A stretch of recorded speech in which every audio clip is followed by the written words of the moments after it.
나는 예민한 엄마입니다. 프롤로그. 육아는 원래 힘들다.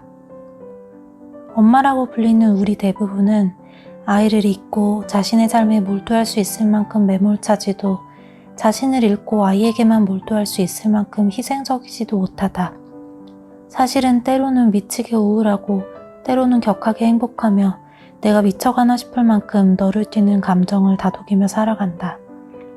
엄마 마음부터 챙겨야 한다를 외치다가도 아이의 얼굴이 눈에 밟히고 아이에게 집중하자고 다짐하면서도 시들어가는 자신의 마음도 돌보고 싶은 오늘도 아이의 생활과 내 생활을 저울질하며 어떻게든 자신을 잃지 않으려고 아등바등하는 나와 같은 엄마들을 위해 이 책을 썼다. 특별히 더 예민한 엄마들을 위한 책이지만 엄마라면 누구나 아이를 키우며 내면의 예민함이 올라오기 때문에 모든 엄마를 위한 책이기도 하다. 이렇게 하면 육아가 엄청 편해져요. 이렇게 안 해서 육아가 힘든 거예요. 솔직히 말하면 육아에 이런 마법 같은 솔루션은 없다.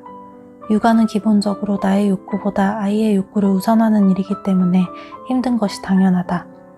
효율을 높이려 이런저런 노력을 해보지만 그런다고 육아헬이 육아해븐이 될 수는 없다. 자기 희생이 기본 전제인 엄마의 삶은 그렇게 단순하지 않다. 엄마도 행복해야 돼 라는 말은 오히려 큰 부담으로 다가왔다. 이렇게 저렇게 하면 애도 잘 키우고 엄마도 행복할 수 있다니. 엄마가 행복해야 아이가 더 잘 자란다니. 아이를 위해 자신의 행복을 희생하는 건 어리석은 엄마라니. 행복조차 강요로 느껴졌다. 그래, 엄마도 행복하면 좋지. 누가 행복하기 싫어서 안 행복한가? 하지만 엄마라는 자리는 본질적으로 적어도 특정 기간에는 어느 정도의 불행도 껴안을 수 있어야 한다. 어느 정도 버티는 시간이 필요하다. 그걸 인정하는 것이 차라리 마음 편하다. 육아가 힘든 이유? 실제로 힘들기 때문이다. 그냥 원래 본질적으로 힘들다. 이것을 받아들이는 데까지 왜 이리 오래 걸렸을까? 육아의 힘듦을 타파해보려 무던히도 했었지만 아이러니하게도 가장 도움이 된 것은 육아가 힘들다는 사실을 수용하는 것이었다.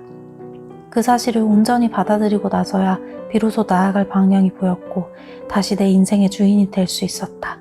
그것도 한층 더 깊이 있게.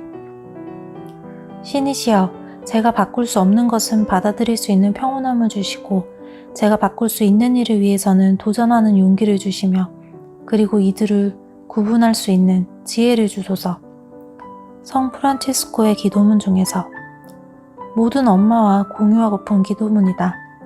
바꿀 수 없는 것은 있는 그대로 받아들이자. 육아는 원래 힘들다. 아이의 기질, 나와 남편의 기질, 코로나19 같은 돌발 상황, 부족한 시간, 제한된 자유, 이런 것들은 내가 바꿀 수 없는 현실이다. 그렇다면 우리가 할 수 있는 일은 바꿀 수 있는 것에 집중하는 것이다. 에너지가 누수되는 구멍을 찾아내는 것, 매일매일 작은 행복 조각들을 찾고 끌어모으는 것. 이 책을 쓴 나도 여전히 고민하고 힘들어하고 헤매는 똑같은 엄마일 뿐이다.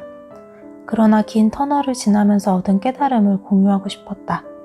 조금 덜 불안하게 마음을 관리하는 법, 조금 덜 우울하게 상처를 치유하는 법, 조금 더 웃을 수 있게 일상을 관리하는 법, 조금 더 성장할 수 있게 내면을 성찰하는 법을, 조금 더 편안하게 아이를 사랑하는 법. 100방울의 원망과 1000방울의 불안 속에서도 틈새 행복을 찾으려 애쓰는 엄마들 한 사람 한 사람의 삶이 영화 같다는 생각을 한다. 힘든 게 당연하다고 잘하고 있다고 응원을 건네고 싶다. 피할 수 없는 발버둥의 과정을 거쳐 진정 나다운 삶을 살게 될 거라고. 아무나 갖지 못하는 기회가 주어진 거라고. 앞서간 대단한 선배맘이 아닌 같이 걷는 동료맘으로서 당신 마음에 공감하고 싶다.